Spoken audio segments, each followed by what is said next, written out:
안녕하세요. 대한민국 최고의 시사 맛집 왁자지껄 시간이 돌아왔습니다. 오늘은요 왁자지껄 사장 장성철입니다. 우리 대한민국의 정치권 뒷얘기를 아주 탈탈 오늘도 잘 털어주시기 바라고요. 자, 오늘 게스트 손님들 여러분께 소개시켜 드릴게요. 아주 천공과 진한 우정을 나누고 계시는 김종대 의원님. 안녕하십니까. 국방부 대변인이 요즘 아주 고초를 치르고 있죠. 어제 압수수색 받고 방첩사 가서 어제 또 받았어요? 어제 대면 조사. 예, 그래가지고 어제 밤에 나왔는데 아직도 통화가 안 되네요. 거기는 뭐 24시간 어제가 금요일이네요. 괜찮으시죠, 그분들? 아니 뭐 별 걱정은 안 하지만 뭐 보통 일입니까? 뭐 집안 털리고 신상 다 털고 뭐 하나둘 해야죠. 의원님은 아직 뭐 그때 한번 조사 받으시고 더 이상 없어요. 없습니다. 오히려 왜 빨리 수사하냐고 요즘 제가 고발인 같아요. 그래서 그래가지고 막 다그치고 있잖아요. 그 천공 좀 조심하세요. 그래. 그럴까요? 네, 조심하시고. 네, 그 두 번째 게스트 손님은요. 사실상 천하람의 진한 사랑을 받고 있는 신인규 변호사님. 네, 안녕하세요. 국과세 신인규입니다. 어제도 뭐 국과세 뭐 행사했어요? 아니 뭐 저희는 뭐 행사는 지금은 이제 안 하고 있는데 네. 뭐 매일이 일이 많기 때문에 이제 저희가 조직원들이 많이 늘어나다 보니까 이 전당대회 특수를 좀 누렸습니다. 5,000명 더 늘었어요? 지금 5천 이제 한 200명 가까이. 오, 200분 더 늘었네요. 사람들이 많이 늘어나고 있습니다. 근데 이번에 표는 왜 그렇게? 그거 이제 차차 저희가 5,000표 이상은 나왔잖아요. 예. 아니 그리고 국민의힘 바로 세우기 하는 거잖아요. 네네. 저 김재원 수석부터 좀 바로 좀 세워요. 뭐야, 김재원 수석. 근데 이제 저희가 요즘 네? 이렇게 당에서 어떻게 하는지를 쭉 스크린하고 있지 않습니까? 네. 이 바로 세울 게 지금 너무 많아져가지고 정말 정신이 없습니다. 지적할 게 한두 개가 아니에요. 한두 개가 아니에요? 뭐 아까 이제 인사 문제부터 해가지고 지금 오늘 인사 발표도 났으니까. 그거 좀 이따 한번 할까요? 네, 얘기할 게 많습니다. 그냥 태풍이 쓸고 간 논바닥 같아. 다 별을 바로 세워야 돼. 제가 이렇게 열심히 이렇게 다 하면서 바로 세우고 있습니다. 지금. 알겠습니다. 그럼 세 번째 손님은 우리 지금 정권 타도 윤석열 정권의 타도를 위해서 그냥 주말마다 고생하고 계시는 우리 안진걸 민생경제연구소장님. 거리에서 외치는 거하고 방송에서 주장하는 것이 상당히 차이가 있습니다. 아니 그럼 지난 토요일 날도 했어요? 저는 매주 하죠. 몇 차예요? 몇 차? 강제동원 무효, 강제동 회법 무효 국민대회는 2차. 네. 그리고 다음 주 3차, 이번 주 3차 있고. 정권 타도는 이제 윤석열 정권 규탄과 퇴진을 주장하는 집회는 100차? 지난주 토요일이 30차, 30차. 이번 주 토요일이 31차 전국 집중 이렇게 했습니다. 제가 한 석 달 전쯤에 그 광화문 나갔다가 우리 안 소장님이 거기서 막 연설하고 계시길래 쑥스럽습니다. 내가 이렇게 그냥 쳐다보고 올라가실 뻔했죠. 아니요 안진걸을 타도하자 막 그렇게 했었어요. 난 바른기가 줘주면 늘 스픽스 방송 홍보를 하고 있는 안진걸입니다. 변희재 대표님 잘 계시죠? 아유 뭐 늘 열심히. 어제 부산에서 집회 같이 하고 왔습니다.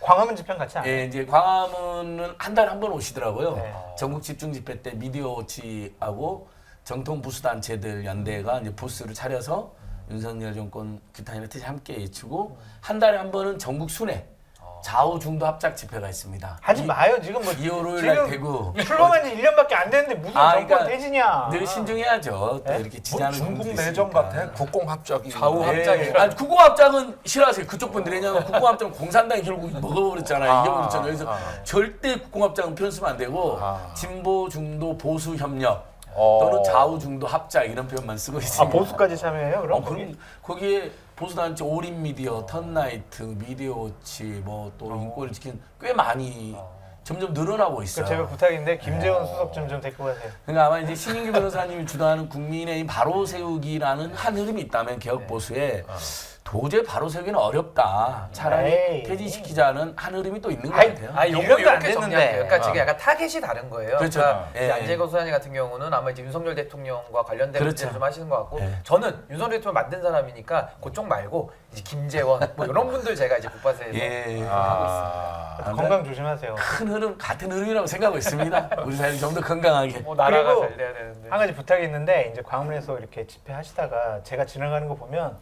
저 나쁜 놈 하면서 좀 한번 욕해 주세요. 그래야 제가 보수에서 인정을 받을 거예요. 그러니까 보수 참칭이 안 되는 거죠. 네. 저 지금 저 나쁜 사람도 왔네요, 여러분. 장성철 씨라고 공개적으로 제가 고함하겠습니다. 한번 욕 한번 해주세요. 장성철 소장을 무대로 모시겠습니다. 이거 한번 해주시면 될 것 같아요. 그럼 보수 참칭이 돼버리잖아요. 뭐 어쨌든 저 사람 나쁜 사람이에요 해야지 보수 참칭이 안 되지. 그렇지. 좌우 중도 합작이니까 또 우쪽에 속하시더라고요. 시끄러워요. 알겠습니다. 자, 그리고 사실상 정계환 대표, 박영식 에디터님. 네, 스픽스 바로 세우기 대표 박영식입니다. 아니 어제 꿈에 네. 왜 봐도 박 에디터님 나오셔가지고 네. 이제 스픽스 방송이 없어진다고 저한테 얘기를 하는 거예요. 꿈에서. 우리 배 PD님하고 같이 나와가지고 그래가지고 아 스픽스가 망한다. 어. 아. 그래서 내가 개원이 형 망했어요? 내가 그랬더니 망했다고 막 울더라고 이렇게. 정기환 대표님이. 아. 그러면서 이거 다 뭐 집기를 막 빼는 거예요. 너무 슬프다. 네, 저것도 당근에 팔고 저것도 당근에 팔고 막 그랬구나. 그래서 제가 이 두 분 모시고 제가 밑에 가서 라면이라도 사드릴게요 막 어제 그래 꿈을 꾸면서 일어났어요. 아. 근데 오히려 잘 되고 있죠? 저 스픽스. 아 요즘 뭐 이제 꿈은 어때요? 또 반대라는 얘기가 있듯이 굉장히 잘 되고 있다고 저도 전해 들었고요. 저도 굉장히 어떤 한 사람의 일원으로서 스픽스를 바로 세우기 위해서 열심히 노력하고 있다는 말씀밖에는 못 드리겠습니다. 아니 스픽스가 영향력이 많이 세진 게 뭐냐면 어느 방송 가든지 PD나 작가분들이 스픽스 방송을 알아. 아 진짜요? 나 뭐 어디 가냐 그래서 가양동 간다. 네. 그럼 가양동 어디요? 뭐예요? 그럼 스픽스 가요. 그랬더니 아 거기요. 그러기 반응이 그래. 아 거기요 좌파 참칭 이렇게 얘기하시고. 맞아. 아이. 아, 스픽스가 벌써 구독자가 25만 돌파하고. 벌써 25. 예, 이제 곧 있으면 금방 30만 될 것 같고. 야, 역시 정계환 대표님 또 훌륭하십니다, 진짜. 천공 특종을 터뜨린 곳으로 인용이 되잖아요, 세간에. 그게 2%입니다. 예, 그러니까 왁자 여기서 특별에서 모든 역사가 예, 시작됐어요. 스픽스와 김종대 전 의원님이 터뜨리고 부승찬 대변인이 그걸 갖고. 증명을 하고 제가 집회에서 그것을 홍보를 하고 확산시키고. 예, 확산시키고 확산시키고. 아, 이거 박수 칠 일이 아니네. 왜 그러셨어요? 왜? 도대체 대통령실과 국방부를 아니라고 그러잖아요. 좀 국가의 권력기관의 말을 좀 믿으시죠. 좀 제발 좀 말에 신뢰를 담아서 해주시죠. 근데 말씀하실 때 AI 같아. 아니, 청와대 근무하셨던 김종대 전 의원 이야기도 신뢰를 할 수밖에 없잖아요, 제가요. 예전에 청와대에서 국방 경력까지 있으시니까. 그날 프로에서 술을 좀 많이 먹었어. 아, 진짜요? 그러다가 말이 나오더라고. 후회하세요? 예? 후회하세요? 아니 뭐 이왕 엎질러진 물이지 뭐 술 먹고 하는 얘기가 뭐 다 그거 다 엎질러진 물이지 그거 뭐 작년 12월로 돌아가면 절대로 안 한다. 한다. 안 한다. 12월로 돌아가면은 네. 저라면은 네. 부승찬이 저렇게 고생할 줄 알았다면 저 한 번 더 생각했어요. 아, 사실 오롯이 제 혼자 지고 가려 그랬어요. 네. 그리고 버틸만 했습니다. 근데 저렇게 애꿎은 사람이 별건으로 압수수색 당하는 걸 보니까 그건 좀 가슴이 아파. 그러니까 아니 그 아이고. 책을 낼 때 의원님하고 상의를 하고 그런 내용. 전혀. 나는 저런 거사를 일으킬 줄 꿈에도 생각 못했어요. 한 번도 전화 통화도 안 했고. 그런데 이렇게 된 거예요. 이제 부승찬 박사는 자기가 이제 나를 보좌관으로 한때 의원으로 보좌했잖아요. 그러니까 이래 생각하더라고 방송 인터뷰에서 나 때문에 의원이 고소를 당했구나. 그리고 나는 또 나 때문에 저렇게 고초를 짊어지고 십자가를 지가 가져갔구나. 서로 이랬던 거지. 그래가지고 제주도 그 출판 기념회에서 만나서 왜 그랬어? 충청도 말 들어 왜 그랬어? 그러니까 의원님 때문에. 이러니까 내가 참 약간 무슨 영화의 한 장면 같아요. 그래 두 분의 이렇게. 두 분의 우정이 굉장히 눈물 겹네요. 그러니까 저런 좋은 영감님도 참 세상에 많이 없다. 생각해 보세요. 김우성 의원님이나 어디 이부영 의원님이 우리 장성철 전 부장관이 책을 낸다고 했을 때 이 정도로 생각해 주겠습니까? 되게 격려 많이 해주시고 그렇군요. 사주시고 예. 사진도 찍어주시고 그랬는데. 아니 보수도 따뜻한 게 있습니다. 아니 그러니까 저는 이제 있지. 그 당연하죠. 좋은 영감님들이 세상에 훌륭하신 많다. 분들. 이제 그 말씀 드리고자. 네네. 아니 이부영 의원 훌륭하신 분이요. 뭐 김무성 의원도 그러고 내 이부영 의원 언제 그 이부영 의원인데 안지가 벌써 30년이 넘었는데. 지금 그 이부영 전 의원님은 비상 시국회의 원로 모임을 또 이끌고 계세요.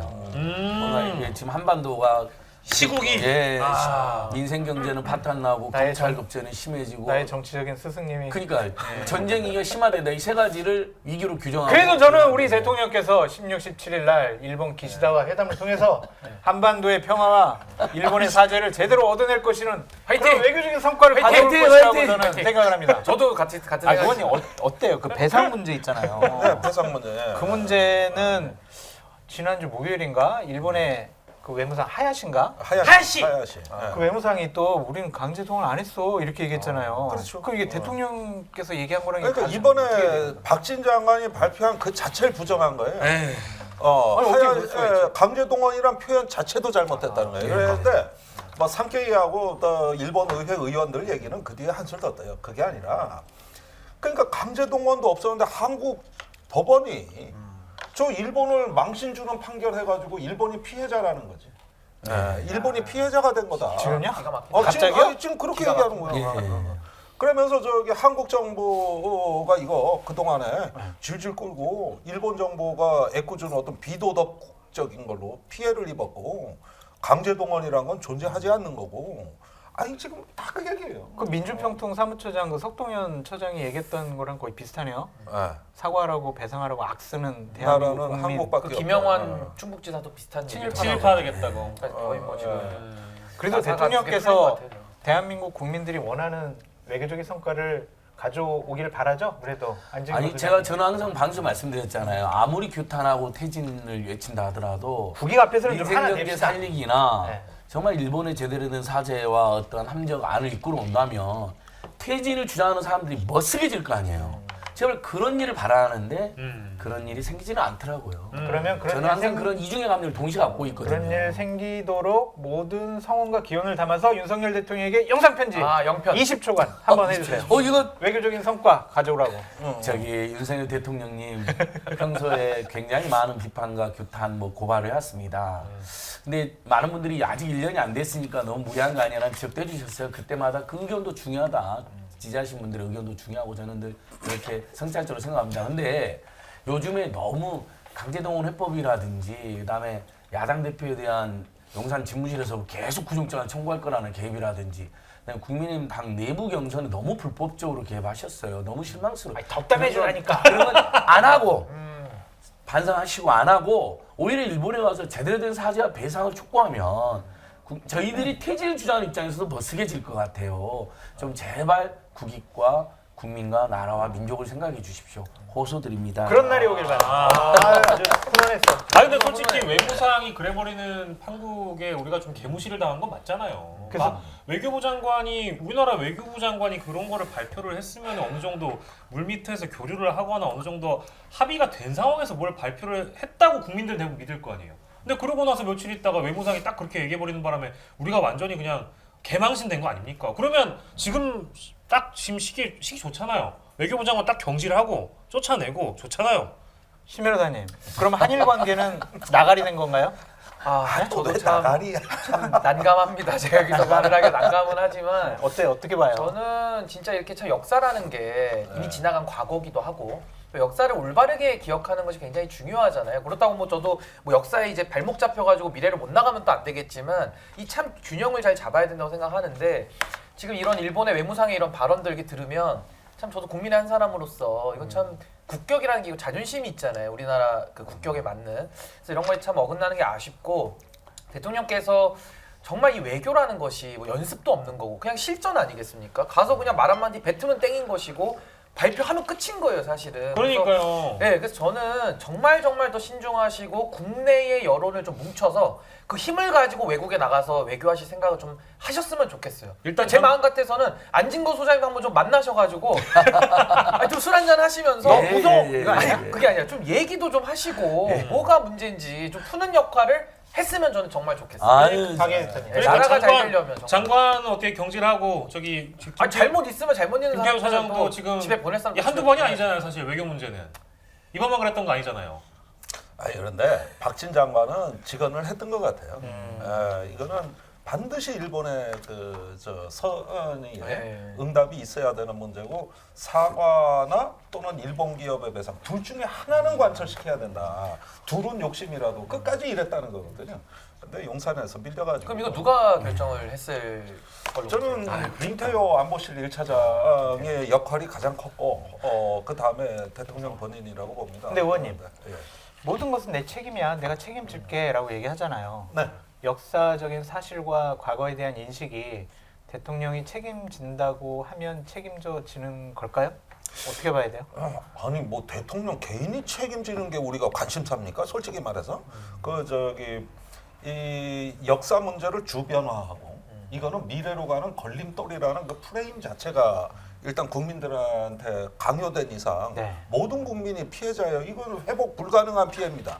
그러니까 이런 것들은 제가 보기에는 대통령 이거 다 내 책임이에요. 듣기에는 얼핏 보면은 좀 시원하죠. 더 벅스 스탑스 히어 이것도 좋고 다 좋아요. 그런데 민주주의는 공론과 수고입니다. 네. 예, 그 과정이 떨어져 나간 것에 대한 책임을 얘기해야지 미래로 가는데 과거에 대한 문제를 이렇게 한 걸 책임지겠다. 아니 그 책임은 저기 천천히 얘기하고 일단 설명받지 못한 사람들의 설명. 상실감 이걸 어떻게 좀 안아주고 포용할 것이냐 지금 이 문제예요. 그러니까 안 소장님, 예. 내가 책임질 테니까 나의 진정성과 내 말 좀 믿어줘, 내 말 좀 따라줘. 어떻게 생각해요? 그건 저는 이미 바이든을 날리면으로 공작할 때 그게 또 왜 나와 거기서? 그러니까 평소에 무심분립이라고 하는 너무나 유명한 말 있잖아요. 모든 말이라는 것과 무게의 신뢰는 평소의 신뢰에서 대통령을 평소에 신뢰하지 않는다란 노력에서부터 말이에요 지금? 비롯돼야 되는데 국민이 선출한 대한민국 대통령을 안 신뢰해요? 저는 그 뽑으신 분들은 이해를 하죠. 존중하죠. 아직까지도. 근데 윤석열 대통령 당선 후부터 지금까지 1년이 지났으니까 네. 신뢰할 요소를 아무리 찾지 못했다. 예, 이게 냉정한 평가입니다. 좋아요. 그러면 그렇고 안진걸 소장이 생각하는 윤석열 대통령 1주년 딱 한마디로 규정하면 뭐예요? 제가 이거 갖고 왔어요. 일부러 제 나온다. 1년 내내 아이고. 나라와 3B, 국민과 3B. 민족과 서민들의 폭탄이 되었다. 윤석열 정권 난방비만 1년은 폭탄이다? 폭탄이었다. 그러니까 민주주의도 민생도 경제도 평화도 외교도 국방도 다 엉망이 돼버렸다. 뭐 하나 잘한 걸 아무리 찾으려 해도 찾을 수 없다. 그래도 40% 가까이 지지율 나오잖아요. 오늘 이번 주 지난주에는 갤럽이 한 3~4%가 떨어진 것 같은데요. 그러니까 저는 계속 떨어진다고 봅니다. 당내 선거에도 불법적으로 개입하고 이번에 무슨 찌라시 보니까 당직 선거에도 인선에도 용산 집무실 개입했다. 과로 써졌던데 용산 집무실 친연사라고 뭐 받은 글이니까 정확한 진위는 모르겠지만 그거 내가 돌린 거예요. 아 그래요? 근데 이번에 말씀 나서 저도 한마디만 보태면은 참 그 당무개입 관련해서는 주먹으로 때리지 말라는 규정이 있었고 몽둥이로 때리지 말라는 규정이 없었는데 지금 이제 당의 그 대통령실에서는 주먹으로만 때리지 말라는 규정만 있으니까 몽둥이로 때리는 건 더 약간 이런 식이에요. 그러니까 비유를 하자면 더 나쁜 행위고 당무개입이라는 거는 정말 당연한 거기 때문에 오히려 그 규정이 없는 거고 예를 들면 헌법에도 예. 우리가 뭐 한글로 한다 이런 거 없잖아요. 예. 너무 당연한 건데 효도해야 된다는 그렇죠. 규정이 없는 예. 것처럼요. 뭐 국민의 낙원이 지금 더 심하잖아 숨 쉬면 지금. 죽는다 이런 규정이 없지 않습니까? 예를 들자면 아. 근데 이제 그런 것들을 비상식적으로 했다라는 것은 아니, 저는 정말 집권 여당에 소속돼 있지만 이건 좀 반성이 많이 좀 필요한 거 아니냐. 좋아요. 그러면은 신 변호사님이 생각하는 윤석열 정권 1년. 저는 이제 지지자 입장에서 말씀을 드리자면은 지지자들의 마음을 너무나도 무너지게 한 1년이었다. 어떤 면에서? 그러니까 예를 들면 공정과 상식이라는 거를 우리가 시대 정신으로 끌어올렸을 때는 또 그만한 이유가 있었을 겁니다. 그게 바로 문재인 정부 하에서는 정말 공정이란 가치가 훼손되면서 오죽하면 민주당 정부에서 임명한 검찰총장을 진영을 또 넘어서 데리고 와가지고 대통령이 된 거고 그 시대 정신이 공정과 상식이었거든요. 그렇다면 우리는 공정과 상식을 내걸었기 때문에 더 도덕적으로도 우월해야 되고 가치적으로도 우위에 있어야 되는데 이건 뭐 지금 솔직히 얘기해서 문재인 정부랑 거의 비슷합니다. 거의 비슷하거나 이제 이런 식으로 계속 4년을 더 채운다면 동의해요? 저는 더 박한 평가를 아, 받을 근데- 수밖에 없다. 우리가 뱉은 말이 있기 때문에 그래서 저는 예. 좀 더 책임 있게 우리 보수가 좀 바르게 거듭나야 된다. 그래서 제가 국바세 하고 있는 거 아니겠습니까? 좀 바로 세워야 되는데 응원합니다. 아까 이거 쓰러질라 그러더라고요. 우리도 이 자꾸 넘어지려고 그러고 잘 안 세워져. 아니 5천 명 새로 들어왔다며. 네, 몇 명. 아니 일부 신규 변호사님 방금 문재인 정부랑 비슷하다. 왜냐면 더 문재인 정부보다 동의 안 해요? 더했으면 더했지 덜하지 않다. 이제 이거 이제 여간 다르잖아요. 네. 그러니까 이제 당연히 문재인 정부 때도 문제가 있었죠. 네. 하지만 윤석열 정권 훨씬 더 문제라고 저는 생각하지만 1년밖에 안 됐는데 훨씬 더 문제가 많아요? 1년 사이에 너무 많이 보여줬어요. 그래도 신규 변호사님처럼 성찰적으로 생각해주는 분들이 있으면 그 평가의 지점이나 강도가 달라도 반갑고 고맙고 마음을 열고 그 말씀을 귀담아 드렸다 생각을 하죠. 아직 기대할 건 있다? 아니 신인규 변호사님께 기대할 게 있는 거죠. 평론가님하고. 윤석열 정권에는 기대할 거 게 없다? 없다고 봅니다. 이제 끝났어요? 이번에 일본 가수도 전학과 영상 필름 했지만 절대 그걸 해갖고 올 리가 없고 아이 그래 기대해봐요. 아니, 대한민국 국민으로서. 장담컨대 아마 우리 국민들이나 결의가 깜짝 놀 만한 이상한 행동을 할 가능성이 아이 있다. 왜 그래요? 아니, 국민 앞에서는 안 그러길 좀 하나 바라는데 그래요. 그동안 외국 나갈 때마다 이상한 일이 있었기 때문에 그리고 그 징조가 하나 발생을 했어요. 어떤? 청와대 지금 용산 집무실 의전비서관이 갑자기 경질이 됐잖아요. 나 왜 그만둔지 알아. 진짜요? 취재했어. 오. 그럼 이거 지금 이게 좀 정보사. 중요한 건데. 자, 엄청 윤석열 정권 1년 박영식 에디터 언론인으로서 딱 1년 평가한 다음에 듣는 것으로 아니 저는 지금 이게 더 궁금한데. 진짜 궁금해. 제가 이거 몇 마디 여기다 하마평 던져봐야 뭐 하겠습니까? 하나만 한 평까지. 제가 이 주먹밥에 제가 그거 얘기하겠습니까? 이 주먹밥 하나에 알겠습니다. 그럼 저는 아무튼 윤석열 정권 1년 곰표 맥주를 드려야 돼. 곰표 맥주를. 저는 뭐 기대와 실망이 가득했던 1년이었다고 봅니다. 기대와 실망 이렇게 그 평하겠습니다. 얘기 나쁜 얘기도 아니에요. 기대는 분명히 꼭 그 국민의힘 지지자가 아니더라도 윤 대통령을 지지하지 않더라도 중도에 계신 많은 분들이 사실 비정치인이었던 윤석열 후보를 대통령으로 만들어서 기대가 많았을 텐데 오히려 실망으로 1년 동안 많이 돌아왔다고 생각을 하고요. 그러니까 에디터님이 찍지 않은 사람이 대통령이 됐잖아요. 네. 와, 낚였어. 안 찍었어요. 안 찍었어요 저희. 오. 그래도 기대를 했었어요. 자기 고백의 시간. 근데 왜냐면 저를 제외한 저의 가족들 대부분이 반반으로 갈리긴 했는데 60대 40입니다. 그러니까 뭐 친지까지 다 포함해가지고 전국 친족들까지 다 포함하자면 60대 40으로 윤석열 대통령을 찍은 게 사실이에요.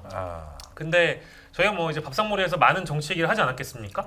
그랬는데 불구하고 참 저희가 그 의견을 좁힐 수가 없었는데 지금에 와서 지금 시기에 가장 최근에 있었던 설명절에 이제 하나가 되는 가족이 되었습니다. 특히 이제 윤석열 대통령을 뽑았던 분들 입장에서는 너무 과하다, 너무 심하다, 고집도 세고 목리도 부리고 기대했는데 실망했다라는 분들이 절대 다수입니다. 바로 소장님처럼. 네? 예? 저를 왜 저희 갑자기 왜? 바로 신인교처럼 국민의힘을 바로 세우고 정부를 바로 세워야 된다라는 의견이 심지어 뽑았던 우리 가족 구성원들 중에 절대 다수를 차지하고 있기 때문에 그 중에 가장 실망한 포인트는 뭐냐? 목리가 심하다는 거예요. 그리고 거짓말이 잦다는 거예요. 그리고 사실관계조차 인정을 안 한다는 거예요. 날리면. 그게 바이든 날리면인 것이고 드러난 사실관계를 그러니까 인정을 하면서 거짓말을 하는 거죠. 맞는데 그거 아니야라고 하는 그런 방식들의 해명이 일단 잘못됐다. 이제 거기서 이제 많은 실망이 왔던 거고 두 번째로는 뭐 예를 들어서 노조 때리기 이런 거 뭐 이제 찬성하는 분들도 계실 텐데 그게 사실은 꺾이지가 않아요. 그 고집이나 이런 것들은 우리는 이대로 가. 근데 물론 물론 이제 건 꺾이지 않는 마음이에요. 중꺾마도 인정을 하는데 어떤 측면에서는 찍은 분들 대부분 인정하실 텐데 찍었던 분들이 실망하는 포인트는 듣지 않는다는 거거든요. 왜 이렇게 달려가? 이렇게 이렇게 빨리 가지 않아도 되는데 천천히 가도 되는데 국민들한테 설명하면서 가야 될 텐데 라고 그걸 기대를 했는데 도어 스태핑도 닫았죠. 뭐 어떤 뭐 정책 기조나 이런 거를 언론에 발표하고 나서 그 이후에 주변에 설명하는 것도 없죠. 뭐 잘못하면 인정도 안 하죠. 이런 부분에서 실망을 많이 했다. 그래서 이제 제가 우리 가족을 예로 들었습니다만 기대와 실망이 교차하는 1년이었다. 저는요. 제 가까운 가족 친척분들이 한 50여 분 되거든요. 거의 99%가 윤석열 대통령을 찍었어요. 저도 마찬가지고. 근데 제가 정권 교체가 됐는데 방송 출연을 걱정해야 되고 내가 지금 보수 참칭 패널로 몰리고 압력을 당하시고 경찰 수사를 걱정해야 되고 이게 무슨 일인지 잘 모르겠습니다. 진짜 기가 막힌 일이죠. 윤석열 정권에 아주 상당한 관심을 갖고 계시는 김종대 의원님. 네, 저는 1년 지난 평가. 1년은 네. 앞으로도 그러겠습니다만은 주술과 과학의 에? 전쟁이었다. 위험한 발언은 이게 그러시면 어떡해요 지금. 아니, 위험해. 아니 그 뭐 용산 집무실 이전도 그렇고 안 갔대잖아요. 아니 집무실 이전. 이전. 또 저기 이번에 그 일본 그 배상 문제도 그렇고 그 일본 배상 문제는 이제 미중 충돌이 이제 임박했다는 파국적인 상황에서 빨리 이기는 편을 선택해야 된다 이거거든요. 그게 투키디데스 함정이라고 네. 아주 어려운 말로. 알아요. 그리고 한동훈 그 장관이 출국할 때 그 갖고 있던 책이 펠레폰네 소스 전쟁사요. PDDS가 쓴. 그런데 그 책을 잘못 읽으면 주술이 돼. 그거는 왜요? 예정된 전쟁론, 그레이엄 엘릭슨이라고 안에 아주 오늘 어려운 얘기 하는데 그 책을 재해석해서 투키디데스 함정이란 말을 만들어낸 사람이에요. 그 책에 의하면 미중은 곧 싸워 전쟁을 하게 돼 있어요. 그래서 필립 데이비스 그 인도 태평양 사령관이 재작년에 뭐라 그랬냐면 2027년에 중국이 대만을 침공한대. 인도 태평양 사령관이. 그러니까 이게 바로 주술이에요. 그러니까 이런 것들은 합리적인 설명이 아니라 그냥 믿어버리는 순간 주술이 되는 거예요. 그러나 그걸 레퍼런스로 해서 우리가 공론과 수구일을 하고 이때 국가에 한번 전략둔 애들이 모여서 한번 토의해보자. 이런 거는 이제 주술이 아니라 과학이 되는 거지. 그런데 과학보다는 주술. 그러니까 뭐 천공도 그렇고 저기 집무실도 그렇고 뭐도 그렇고 또 일본도 그렇고 이래 보면은 설명이 이렇게 없어지는 애매모호한 영역이 확 떠올라. 대통령 애매모호한 결단, 영역이. 책임. 결단, 책임. 이게 막 나오는 거야. 이게. 아유 얼마나 숭고해요. 아니 그러니까 대통령 내가 책임질게 이러시는데. 아니 그런데 더 박스 스타트냐. 대통령은 책임 이전에 설명하는 직업이에요. 네. 현대 정치 리더는 국민들한테 이렇게 설명을 구하고 양해를 구하고 동의를 구하는 이 현대적 리더십이라는 게 있어요. 그런데 책임이라면은 뭐가 되냐면은 그냥 이거를 다 생략해 버리고 내가 이제 나가서 판 벌린다 이거죠. 인치가 될 수 있는 거죠. 사람에 의한 지배가 될 수 있는 거죠. 예. 그런데 이게 항상 우리 민주주의는 공론과 수구의 과정이 굉장히 중요한 건데 그것보다도 그냥 절차적 민주주의가 되면 다 민주주의가 된 걸로 알더라고. 그러나 그 이후 뽑은 이후에 공론과 수구의 책임의 영역이 있잖아요. 네. 이 부분이 관리가 안 되고 그냥 뭐 믿음의 영역으로 가버리면 그게 주술이지 과학입니까? 이런 김종대 의원님이 지적해서 국민의힘 당원 네. 신변호사님. 당원입니다. 저 어떻게 책임 당원이고요. 예. 예. 어떻게 생각하세요? 돈도 내고 있습니다. 당비를. 어떻게 생각해요? 근데 이제 저도 사실 다 말씀에 저도 다 이렇게 동의되는 부분이 많이 있고요. 사실 저도 윤석열 대통령 저는 찍었을 뿐만 아니라 선거 운동까지 했고 전 열정열차라는 그걸 기획까지 한 사람으로서 열심히 전국을 누볐던 예. 제가 그런 사람으로서 정말 요즘은 국민들께서 나라 걱정하시는 비율이 점점 더 늘어나는 것 같아요. 그러니까 정말 이 나라가 이대로 가도 되느냐 이런 고민을 이제는 진영을 떠나서 다 고민하시는 지금 수준까지 왔다. 굉장히 위기감을 많이 느끼고 있다. 저 이렇게 생각이 뭐가 들고. 제일 아쉬워요? 제일 아쉬운 것은 저는 정치의 사망이죠. 그러니까 실종이 아니라 이제는 정치가 죽어버린 거예요.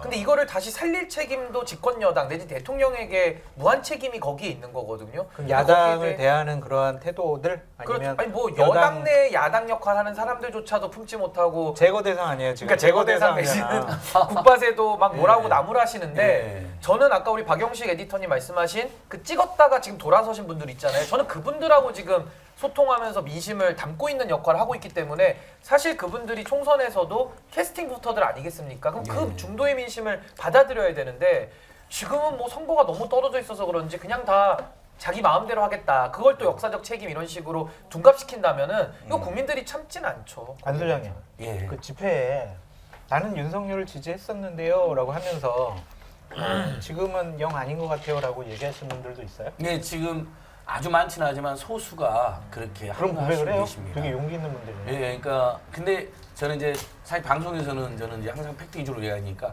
2016년도 우리가 박근혜 퇴진 비상 국민행동 때는 제가 그때 상임운영위원이고 대변인이기 때문에 집회 참가자들 많이 분석을 했잖아요.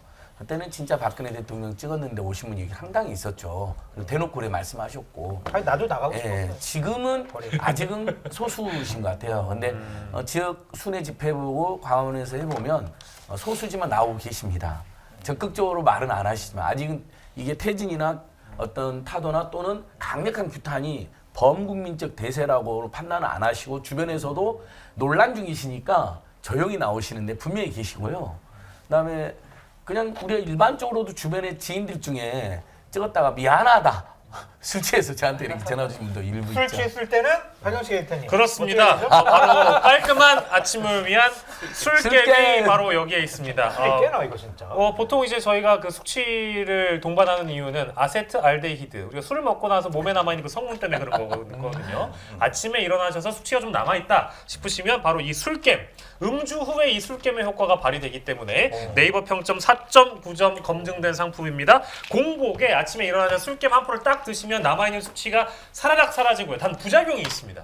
술을 드실 때 1차 끝나고 술김을 먹었다. 리셋됩니다. 다시 더 많이 드실 수 있습니다. 그렇기 때문에 그럼요. 이게 이제 리셋하는 효과가 있기 때문에 여러분 항상 조심하시길 바라겠고요. 검색창에서 영한네이처를 검색하시고 주문 전화 031-323-2559로 주문도 가능하니까요. 많이 찾아주시고요. 오늘 오신 분들께 오늘 또 이제 나라 걱정을 하시면서 촛불을 드실 안진걸 소장님 또 윤석열 대통령 걱정을 하시면서 하실 우리 장성철 소장님, 우리 의원님 천공 걱정하시는 네, 우리 가짜 고수, 예. 3층 고수, 시기 김종대 대표님께 술게임을 드렸습니다. 천공 걱정, 부순창 걱정 우리 그렇죠. 김종대 의원님. 네. 근데 저는 오늘 저녁에 진짜 먹으면서 시험해 보려고요. 네. 똑같은 양을 먹고 몸 상태가 어쩐지. 리셋하지 마시고요. 그러니까 끝나고 먹으려고요. 지금 의원님 지금 벌써 드시는 거 어제 술 드셨어요? 벌써 드셨어요.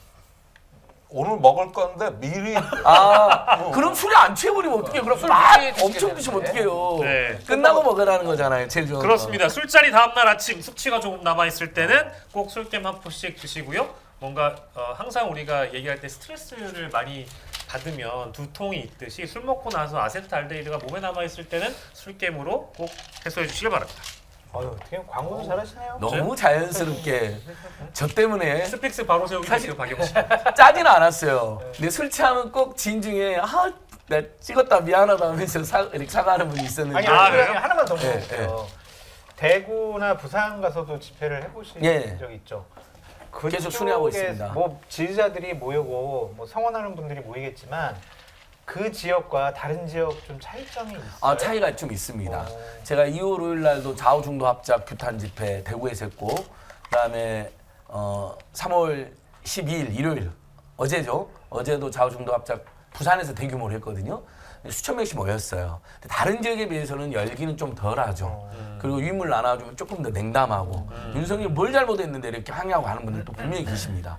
근데 이렇게 저희 이야기를 귀담아 들으면서 내가 찍어내는 낫다는 분도 분명히 또 계십니다. 그러니까 저는 밑바닥 민심은 여론조사에서도 장 평론가님께서는 40%좀 나오지 않았느냐 했는데 그건 집권 1년이 아직 안 됐다는 것 때문에 유보적이지만 지지하신 분들 표까지 또 전당대 때 표 그 여론도 과다하게 답해서 그분까지 있다고 생각하고요. 밑바닥 민심은 그보다 훨씬 싸늘하고 차갑다고 봅니다. 아니 저 이 얘기 받들어서 말씀드리자면은 여론조사가 만약에 43이 나오든 41이 나오든 윤석열 대통령이 후보에서 대통령이 됐었던 이유는 그 중도의 10입니다. 그 가운데에 있었던 그 첨예한 비율 때문에 비율의 유권자들 때문에 대통령이 되신 거기 때문에 43으로 만족해서는 안 되고요. 어쨌든 득표율만큼의 지지율은 당연히 나와야 된다고 저는 생각을 하고 왜냐하면 기대가 고 실망이 된 유권자들이 많기 때문에 지금의 그 지지율을 기록하고 있는 것이고 제가 말하다 보니까 자꾸 지금 생각이 나는데요. 왜 소장님은 얘기를 안 하세요? 소장님도 빨리 얘기해 주시고 의전 비서관 얘기도 빨리 해주세요. 진짜 두 가지 기다리고 있습니다. 두개 패키지로 해주세요. 빨리 패키지로. 이건 뭐예요?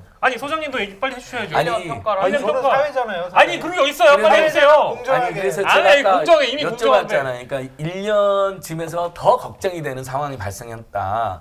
의전 비서관이 갑자기 한일 정상회담, 한미 정상회담 날아가는 이런 법이 어디 있느냐. 그것도 그 밑에 일종의 김핵강, 김건희 여사 핵심 관련자와 관련돼서 날아갔다는 소문이 돌고 있다.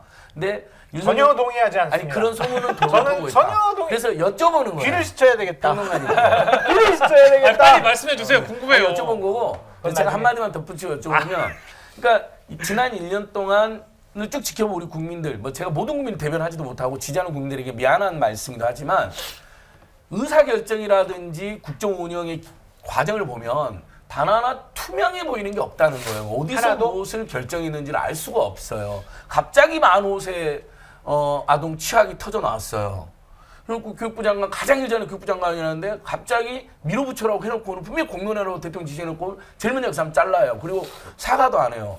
정순신 엄청나게 이슈가 됐어요. 몰랐다고 거짓말이요. 어떻게 정순신 학폭을 모를 수가 있습니까? 몰랐다잖아요. 아니 그러니까 이재명 당대표도 김문기 씨 몰랐다고 하잖아. 그거 믿잖아. 아니 저는 그거 믿어 안 이재명 믿어? 대표가 그거 믿어 안 몰랐다고 믿어? 말한 것 중에 믿어 안 믿어? 그냥 원래 알았는데 자세히는 친하지 않았다고 말해도 될 걸 몰랐다고 말한 실수가 있었다고 저는 거짓말이다? 생각해요. 어떤 이재명 어떤 당대표는 경우는 있어요. 거짓말쟁이다.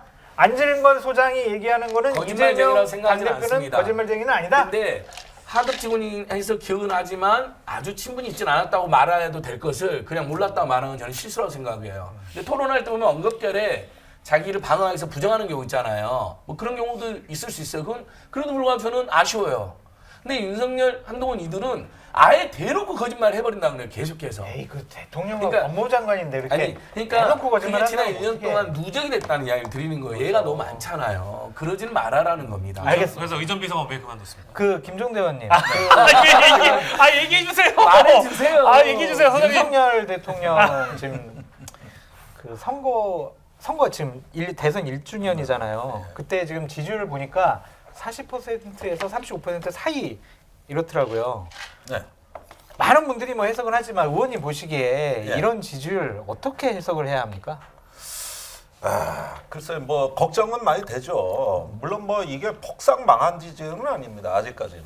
근데 집권 1년차 지지율이라는 게 중요한 거 아니겠어요? 이때가 가장 기대 심리가 높고 또 국민들은 기꺼이 이 칼자루를 쥔 권력이 개혁만 한다면 지지해줄 항상 준비 또 감동받을 준비가 돼 있어요. 우리나라 국민들은. 맞아요. 무엇보다도 누군가 지도자가 우리의 그 심정을 대변해주고 아 내 손을 잡아주는구나 이런 느낌 한 번만 들어도 우리 국민들요 정말 박수 열심히 칩니다.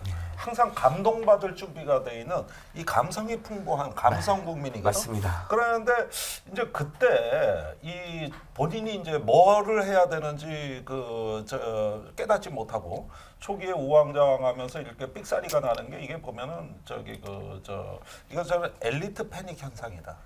그러니까 그 옛날에 이 용어를 만든 게 그 레베카 솔릿이라는 그 오늘 화학자인데. 어려운 용어들이 많이 나오시네요. 이게 엘리트 패닉이라는 건데 일단은 무언가가 나를 공격할 것 같고 어디서 저 놈이 나를 뒤돌아서 씹을 것 같고 그다음에 국민들이 저 박수 치는 게 왠지 진짜 같지가 않고 의심이네요. 자꾸 이렇게 되고 그다음에 뭐가 돌발 사건이 터졌는데 뭘 해야 될지가 눈에 안 보이는 거예요. 이런 상황에서 일단은 한 6개월 이상을 흘렀어요. 그러다 보니까 자꾸 믿을 사람만을 의지하게 돼. 뭐 예컨대 윤핵관, 뭐 천공, 뭐 등등등등.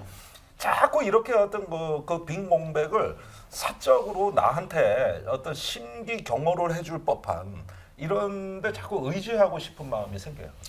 이런 것들이 이제 그 전반적으로 보면 어떤 신경쇠약 내지는 패닉 현상으로 되는 거죠. 이게. 저는 하나 장 소장님한테 여쭤보고 싶은데 뭘 사회자한테 아니 물어봐요. 진짜 정치가 네. 좀 어렵지 않습니까? 쉬워요. 쉽습니까 정치가? 네. 정치 내 사람 많이 만들면 정치에서 이기는 거잖아요. 그래요?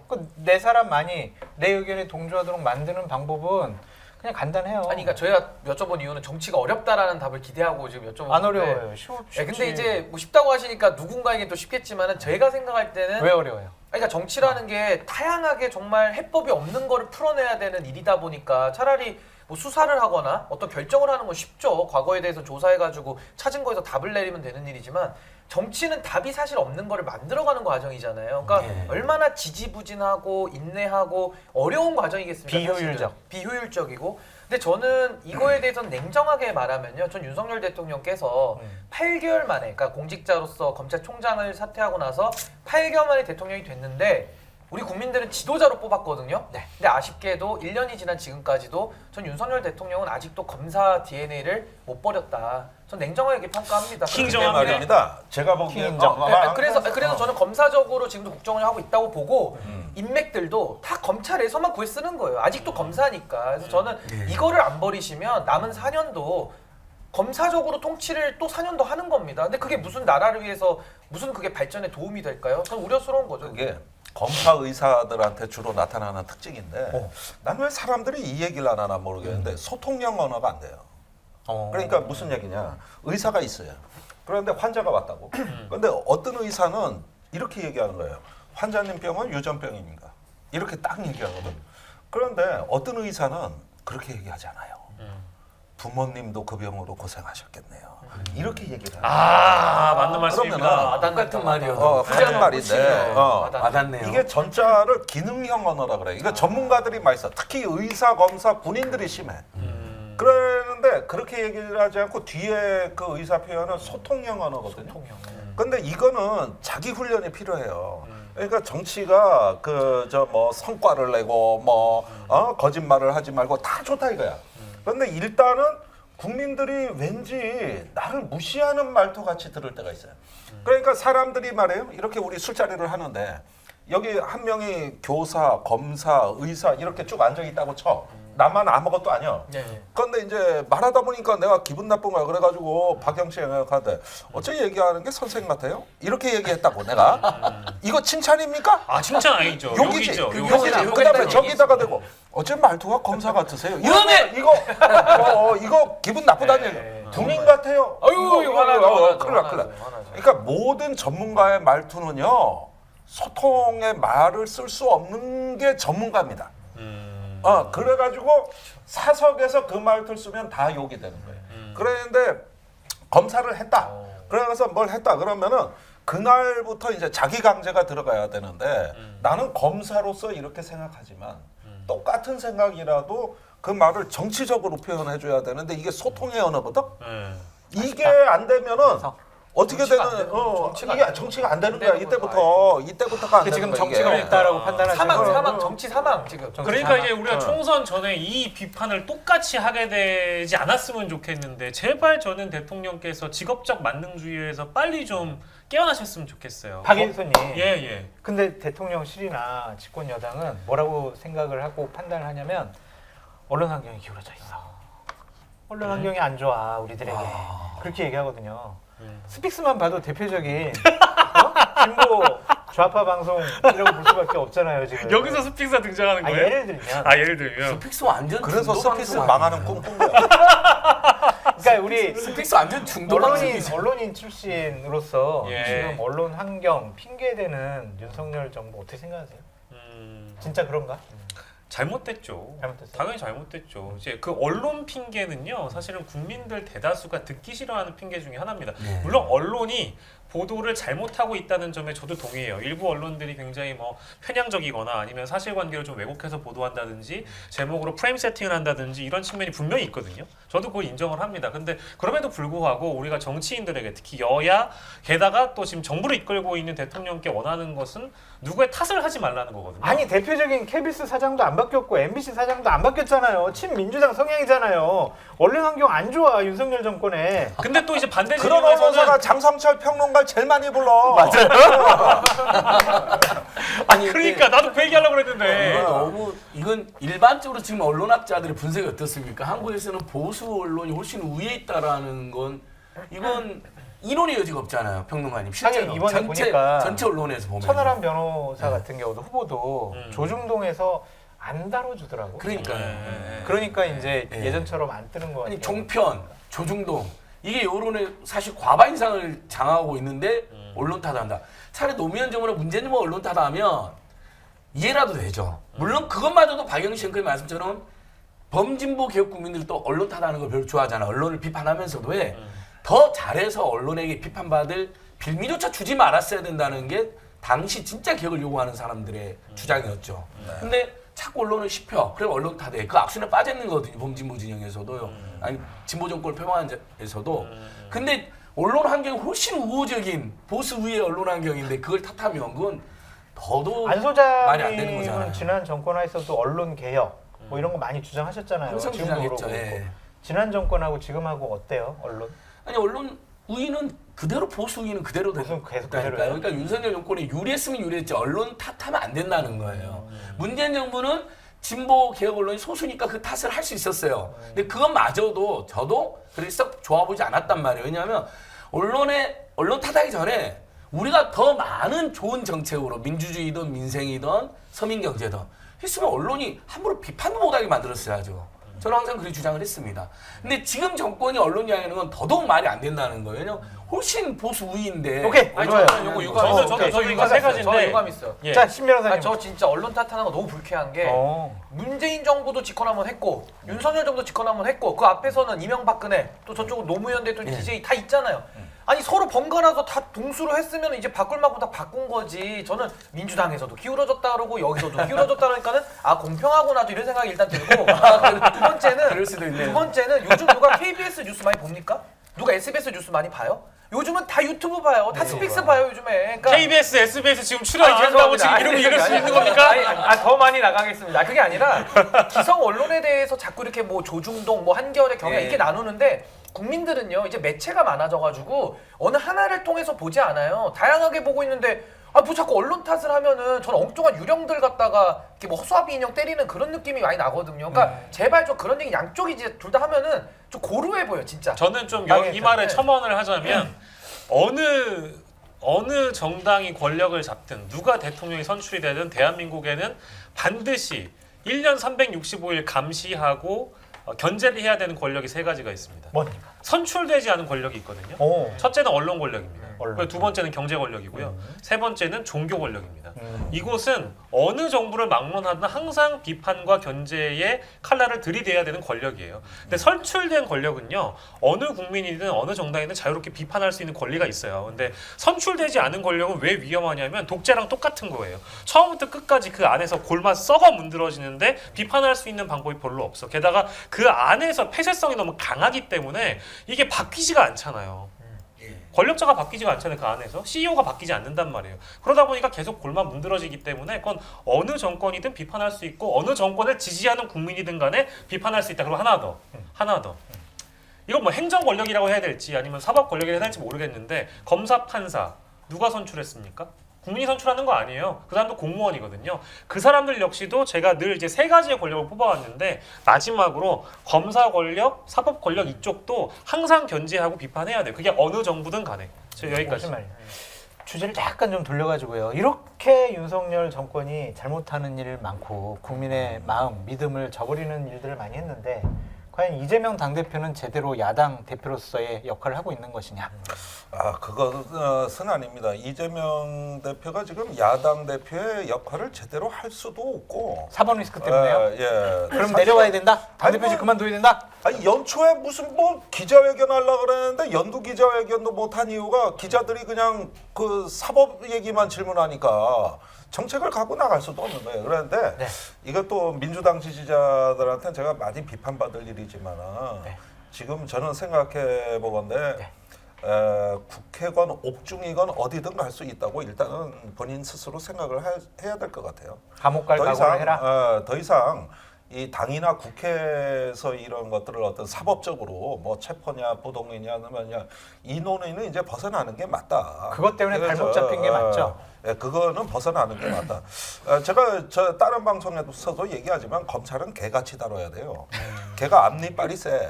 그래가지고 잡아 뺄라 그러면은 더 넣어버려야지. 이거 나가버리라고. 맞아요. 더 넣어버려. 그럴 때 확 넣으면은 어금니는 힘이 없거든. 그럴 때 더 물어, 아니, 더 목젖을 물어. 막아버리든지 그냥 차라리. 더 물어. 그럼 안 물어. 그때 빼면 돼.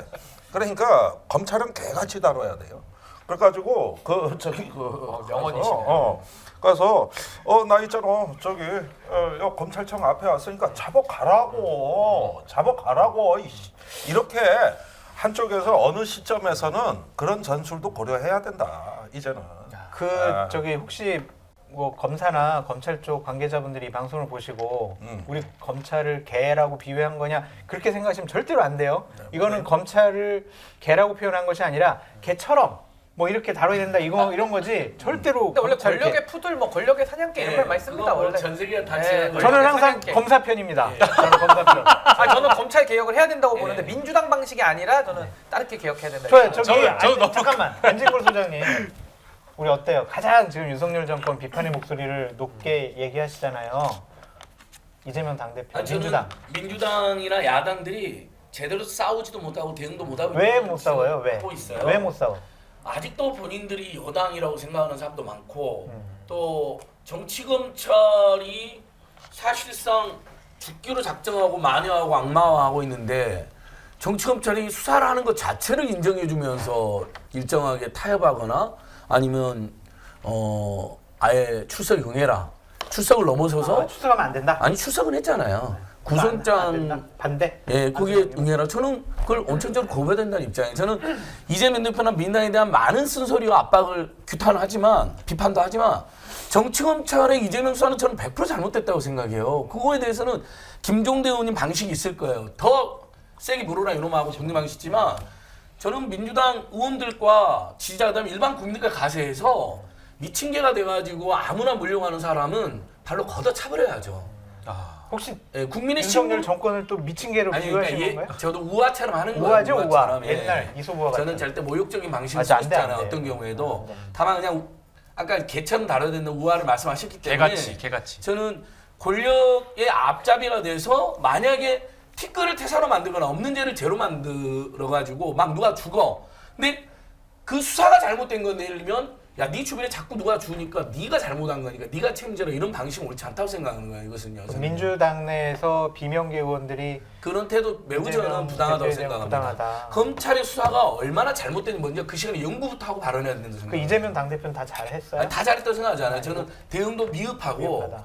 예를 들면 국민들과 함께 거리에서 싸우고 월화수목금은 국회에서 민생 경제를 챙기고 주말엔 나와서 더 크게 싸워야죠. 그래야 저쪽이 저렇게 함부로 못하죠. 근데 밋밋하고 제대로 대응 안 하니까 제1야당 대표를 협치의 대상 제1야당 대표를 대놓고 영장을 청구하고 그 영장 청구 내용 다 읽어봤는데 제가 스페이스 우리 끝장 토론도 했잖아요. 범죄 혐의는 거의 기술이 안 돼 있어요. 뭐 말도 안 되는 소리를 한 100주 써놨어요. 대법원 인정한 5,503억의 공익완수금액도 지들 멋대로 1,800도 안 돼서 써놨어요. 저는 아예 영장 자체가 조작됐다고 생각하는 사람인데 연구를 해보면 연구를 해볼수록 그럼 그걸 국민들과 함께 싸워야 되는데 제대로 안 싸우고 밋밋거리니까 당내에서도 이상한 소리 나오고 그러면서 세상 어떻게 한번 돌이켜 진짜 이야기 나오고 제가 마무리할게요. 화가 많이 우리나라 권력이 언제 진짜 청와대나 용산 지무실 같은 데서 야당 대표 영장을 본인이 직접 나서가지고 계속 청구할 거다 이런 적 있습니까? 진짜로? 자기들이 수사에 그렇게 비리 혐의가 많은 당대표는 없었잖아요. 아니 그건 그렇게 만들어온 프레임이고요. 조사했지만 증거는 하나도 안 나왔잖아요. 비리 수없이 많은 비리 혐의는 대부분 반대자들이 관련자들의 시험을 증거 아니, 나는 여기에 대해서는 이거는 입장이 여기에 다르죠. 대해서는 입장이 다르죠. 예. 좀 구분하고 싶은 게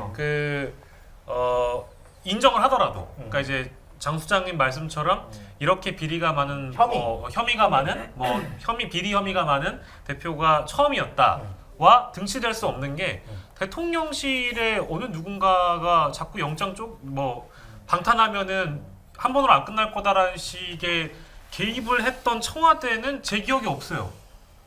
없어요. 있었나요? 저는 되묻고 싶은 게 이건 구분해서 봐야 되는 것 같아요. 아니 이거 없지. 없잖아요. 근데 이건 잘못된 건데 이걸 잘못됐죠. 근데 저는 이게 조금 저도 동의가 안 되는 부분은 검찰 수사의 잘못된 부분 저는 그 지적 충분히 할 수 있다고 봅니다. 그럼 그거는 그 잘못대로 지적을 일단 하면 돼요. 근데 수사 자체를 막는 듯한 예를 들면 이재명 대표는 성역이다. 아마 저는 그런 주장은 아닐 거라고 보는데 유사하게 듣다 보면은 이재명 대표는 그러면 어쨌든 정치적 결단을 통해서 당대표까지 만들어놨으니까 수사하면 안 돼. 어떤 혐의가 있어도 못해. 이건 아니지 않습니까? 왜냐하면 수사를 안 받기 위해서 본인이 대표까지 나갔다고 보는 시각도 있는 거거든요. 네. 그러니까 선호의 면에서는 저는 제 말이 맞다고 생각하는 거고 말씀하신 대로 너무 잔혹하지 않냐? 잔혹해 보이죠. 근데 저는 이렇게 생각해요. 박근혜 대통령 때도 혐의가 먼저 나와서 수사를 한 게 아니잖아요. 수사를 하면서 혐의를 찾아간 건데 당시 박근혜 대통령은 자기가 임명한 검찰총장한테 당하던 겁니다. 지금 이재명 대표는 정권이 바뀌어서 윤석열 정부한테 이걸 지금 당한다. 검찰은 뭐 그때도 개고 지금도 개라고 제가 비유를 한다고 하면은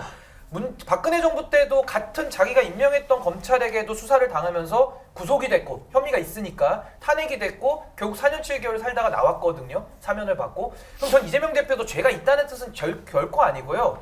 수사는 받아야 된다. 그럼. 그 수사를 받고 본인이 죄가 없으면 우리 사법부가 이번에도 그 부검영장 있지 않습니까? 돌아가신 분 기각했어요. 그러니까 저는 사법부를 믿으셔야 된다는 저는 겁니다. 근데 아니, 각을 조금 그러니까- 달리뜨리고 싶은 게 이런 건데요. 그러니까 결과에 대해서 우리가 나중에 얘기할 수 있거든요. 근데 좀 절차에 대해서 지금 강조를 하는 겁니다. 절차. 예. 예를 들어서 글쎄 그 비리 혐의가 사실일 수 있고요. 나중에 결과가 나오면 법적인 판단을 받으면 될 일입니다. 근데 다만 피의 사실 공표에 대한 부분, 특히 아까 이제 부검영장 기각도 이제 우리 신변이 얘기를 해줬습니다만, 특히 유서 공개에 대한 부분이 있잖아요. 이거는 유가족이 찬성한 적도 없어요. 근데 수사기관에서 이게 흘러나왔지 누가 흘렸겠어요. 이제 언론에 이렇게 공표가 되는 부분들 이런 거를 보면 검찰, 경찰 이런 수사기관들의 어떤 행태 자체가 그 절차적인 어떤 정당성을 인정할 수가 없다라는 비판은 충분히 유효하되. 다만 이런 거를 전반적인 걸 봤을 때 구속영장 어떤 사유나 이런 청구 부분 그리고 정치적으로 싸우는 부분은 이건 이것대로 보고 사법적인 대로 판단을 좀 달리해야 된다고 저는 보는데 사법적인 그 절차를 밟아가는 과정이 저는 좀 맞득지가 않다. 아니, 저는 오케이. 이거에 대해서는 자, 잠깐만. 한마디만. 각자 한마디씩. 네, 라스트 각자 한마디씩. 저는 수사기관의 문제 저도 동의하고요. 거기에 대해서는 우리나라 시스템은 사법부가 그거를 견제하는 거기 때문에 이걸 자꾸 정치 투쟁하면 전 안 된다 이렇게 보고 이재명 대표도 전 대표의 신분이 아니라 국회의원으로 돌아가셔서 전 사법 절차를 따르라는 겁니다. 절대 맞는 유죄라는 뜻은 네. 아닙니다. 오케이. 그러니까 안 소장님. 아니 어느 누가 수사 자체가 안 된다. 소환도 응하지 마라 그랬어요.